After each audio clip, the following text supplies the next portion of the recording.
De fato, o nosso tema hoje é suplementação, e eu gosto sempre de lembrar que a palavra suplemento no dicionário significa, de fato, suprir e não substituir, né? Mas vamos começar falando um pouquinho, Elô, o que a gente tem de evidência científica de coisas que fazem sentido, que a gente tem estudos que mostram que, olha, tem benefício, mas também é seguro de forma geral para ser usado no dia a dia. Não, a gente não está falando de atletas de Jogos Olímpicos, a gente está falando nós que vamos na academia. Praticante de atividade física. Exatamente.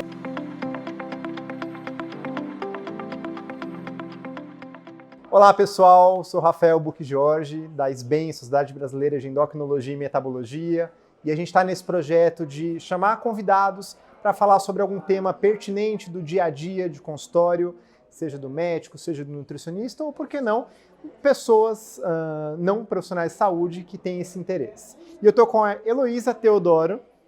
Obrigado, Elô, por ter aceitado. Se apresente um pouquinho. Então, eu sou nutricionista, doutora em saúde coletiva, faço parte do departamento de nutrição da Abeso. E é uma honra estar aqui, conversando com o Rafa e com vocês sobre essa questão de suplementação. Então, primeiro, alimento, Isso tem que ser uma fala comum entre todos os profissionais de saúde. Então, primeiro a gente precisa priorizar o alimento. E quando esse alimento não for suficiente ou não for um momento específico, por exemplo, a pessoa não consegue se alimentar naquele intervalo, então a gente pode pensar sim em inserir um suplemento. Então o primeiro passo é analisar como que está a alimentação dessa pessoa. Ela está suprindo tudo o que ela precisa? Vamos fazer alguns ajustes, algumas adequações. Se a gente conseguir primeiro fazer isso, perfeito. Depois a gente vem para o suplemento. O que a gente tem de suplementos com evidência científica, que trazem benefício quando é necessário inserir nessa rotina? O whey protein, muito estudado, o whey protein é a proteína do soro do leite, ou seja, eu só vou dar o suporte proteico que aquele paciente não está conseguindo ingerir via alimentação, Então eu vou inserir para um praticante de atividade física que talvez não vá conseguir fazer uma refeição completa após o seu treino, tranquilo, eu inseri o whey na dose necessária para ele, nada de quantidades altíssimas que não tem necessidade, Temos também a creatina, que está sendo muito estudada em diferentes populações, mostrando evidência científica de sim um benefício ali no aumento da massa magra, enfim, por fornecer essa energia de uma forma rápida. Mas também, assim, o suplemento não é para todos, não é todo mundo que precisa. Então, não é porque eu vi na mídia, que está sendo falado sobre creatina que eu preciso sair correndo e comprar essa creatina e começar a tomar. Então, primeiro, converse com o profissional de saúde que lhe assiste para verificar essa real necessidade, Então, acho que esse é o primeiro alerta. É necessário? Se for necessário, então vamos utilizar aqueles que têm evidência que vão nos trazer um benefício. Não é uma receita de bolo, Não é. E me incomoda pessoalmente, às vezes, quando eu dou aula sobre isso lá na faculdade, eu pergunto para os alunos, olha, quem está usando whey protein? Quase todo mundo está usando hoje em dia, Sim. E aí eu pergunto, e quanto que vocês estão usando? Ah, uma dose. Mas será que todo mundo vai usar uma dose, Uma dose é universal, Exatamente, Então fica um negócio meio que, de fato, olha, tem benefício, mas se usado da forma correta e com orientação e tudo mais, Perfeito. Ainda nesse tema, assim, aí é uma dúvida até pessoal, e cafeína? Cafeína como suplemento, e não para perder peso, não é isso que nós estamos falando, mas para, o pessoal fala, para dar aquele up, no exercício. Sim, a cafeína ela tem, evidência, tem benefício de dar esse up ali para o exercício. Tem muitas pessoas que usam no pré-treino. Não necessariamente precise comprar o pré-treino, que também está na moda, Todo mundo está tomando pré-treino, a gente vai ver os pré-treinos têm diferentes formulações, um até tem doses altas de cafeína, então a gente tem que ter um pouco de cautela sobre isso. Então, sim, a cafeína ela tem efeito, mas também não é para todo mundo, Temos que avaliar o perfil desse paciente. Daqui a pouco já é uma pessoa que tem alguma restrição, que não possa ingerir aquela quantidade de cafeína ali, ou até mesmo ela tomando um café e comendo um alimento, uma fatia de pão ali com mel antes do treino, legal, vai ser suficiente para ela fazer aquele treino. Então, a cafeína ela tem evidência, ela pode sim trazer esse up, mas nem sempre é necessário. Na maioria das vezes eu digo que não é necessário. Eu fazendo uma boa refeição pré-treino e não um suplemento pré-treino, eu vou ter ótimos benefícios, eu vou ter desempenho, eu vou ter energia para fazer aquela atividade física, tá? Então, nem sempre é necessário suplementar. Eu acho que é uma frase do Bruno Halper, que ele fala que se o termogênico ele de fato funciona, você não deveria estar usando ele, porque é muito provável que aquilo ali esteja contaminado, e a gente sabe que, infelizmente, é uma realidade, né?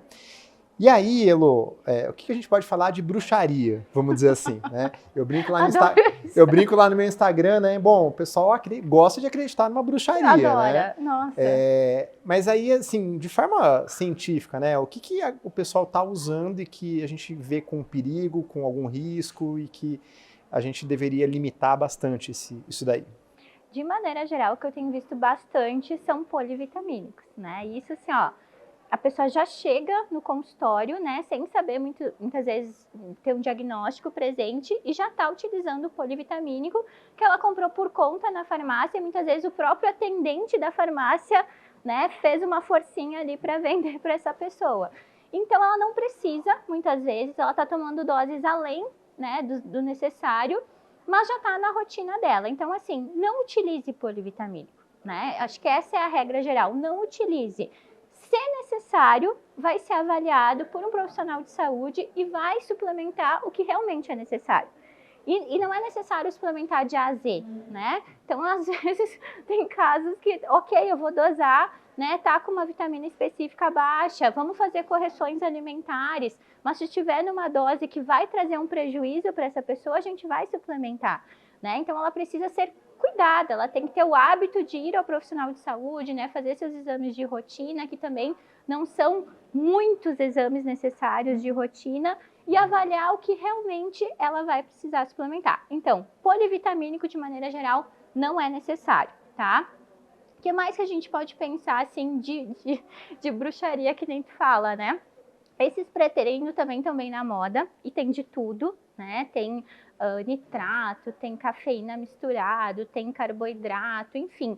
Já vi várias misturas diferentes, às vezes com doses altas, que às vezes para algumas pessoas pode ser que além de não ter um benefício, pode trazer um prejuízo. Daqui a pouco uma pessoa que já tem uma tendência a ter uma hipertensão arterial, uma pessoa que já tem algum problema de saúde, vai tomar sem saber muito bem o que ela está tomando ali e pode trazer um prejuízo para a sua saúde, né? Deixa eu me lembrar o que mais que a gente vê. Você sabe que eu tenho uma paciente que uma vez chegou no consultório e falou assim, doutor, eu queria fazer a dosagem de molibdênio. Eu falei, mas eu nem sabia o que era molibdênio, né?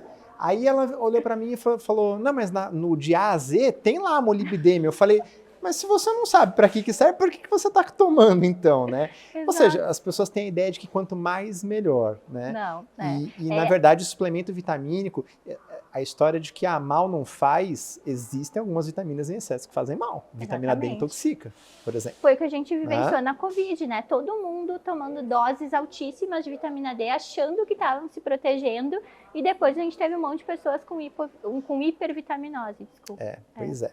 E aí, para a gente encerrar, queria que você falasse um pouquinho do HMB. Uhum. Então, o HMB, houve algumas publicações mais recentes.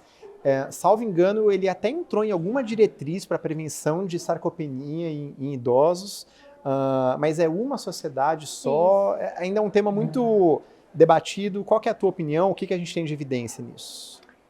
Então, Rafa, como tu falaste, alguns estudos mostram algum benefício da utilização do HMB sobre pacientes com sarcopenia.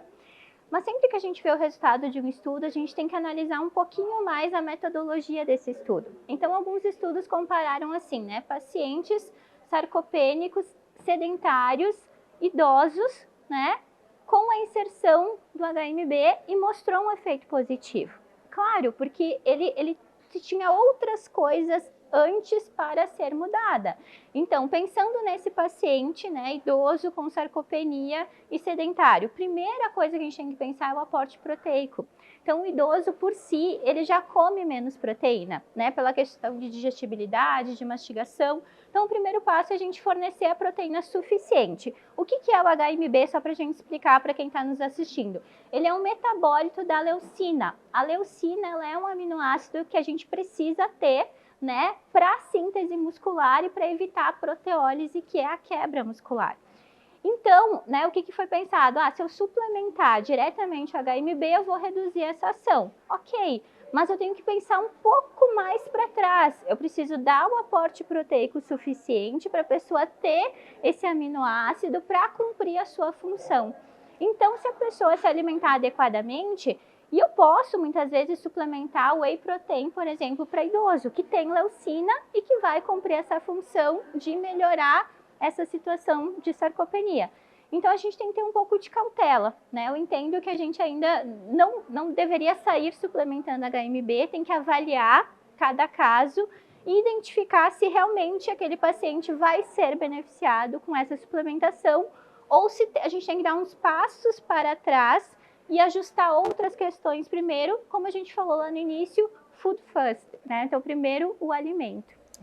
Acho que para quem está assistindo a gente tem que sempre frisar que medicina baseada em evidência não é um relato de caso, um trabalho puxado ali e aqui, são trabalhos com poder de fato estatístico importante, são vários trabalhos com grupos ali controlados e tudo mais, para daí a gente mudar uma conduta de fato, né?